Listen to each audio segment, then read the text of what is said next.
this 6-week skills training program was to develop a novice learner's ability to effectively perform an AFL drop punt kick, in particular a kick for goal.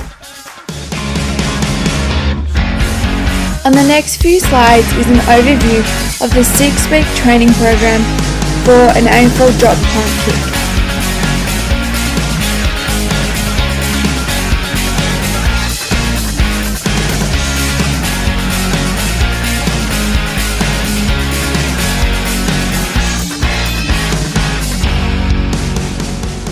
This program implements the use of program variability through the use of block and random practice. Block practice is used initially as it has a low amount of contextual interference as the learner is doing the same thing over and over again. This type of practice is ideal for a novice learner as it means they only have to concentrate and think about the key components of a goal kick. As the play progresses, random practice is implemented as it is a better form of skill acquisition, as seen through the retention test. The player will first be shown the skill of kicking with instructions and demonstrations of the key components of the kick. The use of demonstration and visual cues also helps the development of mental practice for the learner. Mental practice involves the learner rehearsing the cognitive cues required to execute the skill effectively. During the initial stages of learning, augmented feedback will be given based on the knowledge of performance. This type of feedback is most beneficial for novice learners as it focuses on the movement pattern of the kick rather than the results of the outcome. As the player becomes more familiar with the movement, faded feedback will be used so that the learner doesn't become too dependent on feedback, which can be harmful to the learning process.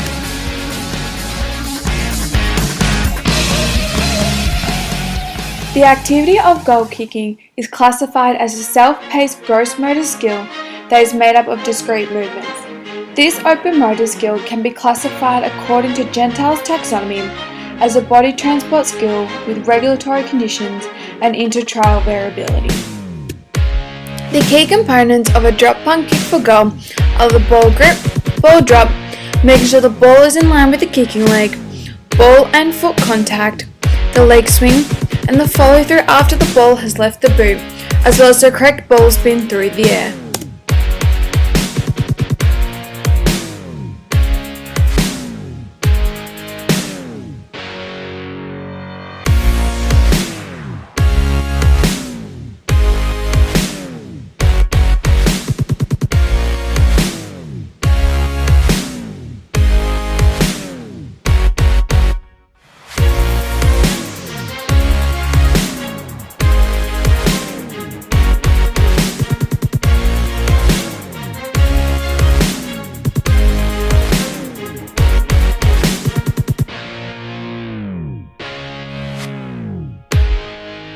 A kick for goal can be broken up into 4 different phases: the run-up, the ball drop, the back leg swing, and the follow-through after the footy has left the boot.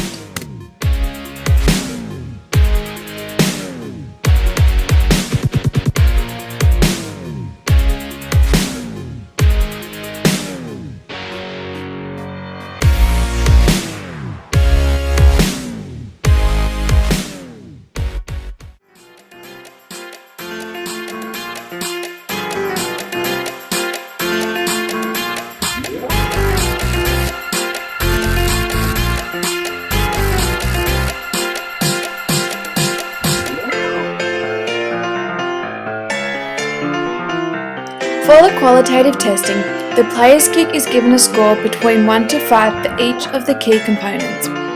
1 is given for poor execution and 5 for perfect execution. The score is then tallied and an overall rating is able to be given. The key points analysed are the ball grip, ball drop, ball and foot contact, and the correct spinning of the ball once it has left the boot. The next slide shows an example of this scoring table.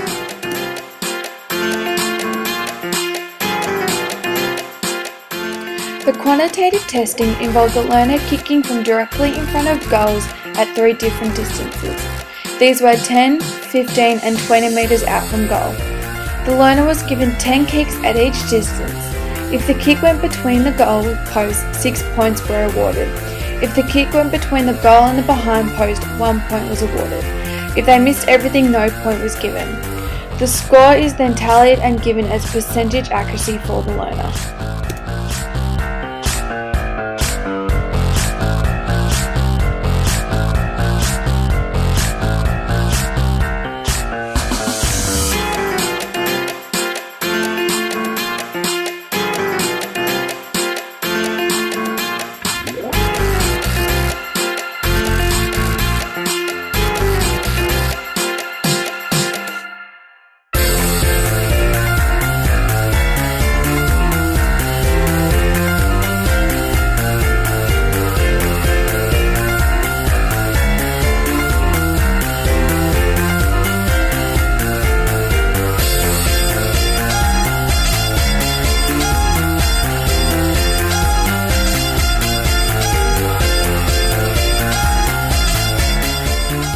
A retention and transfer test will be conducted to see how well the player has learnt the motor skill.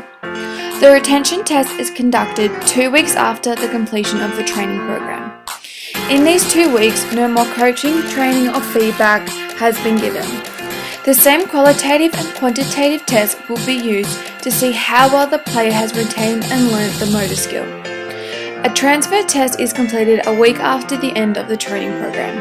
This is done to test whether the player is able to take what they have learnt and apply it in a different environment, such as a competitive AFL match.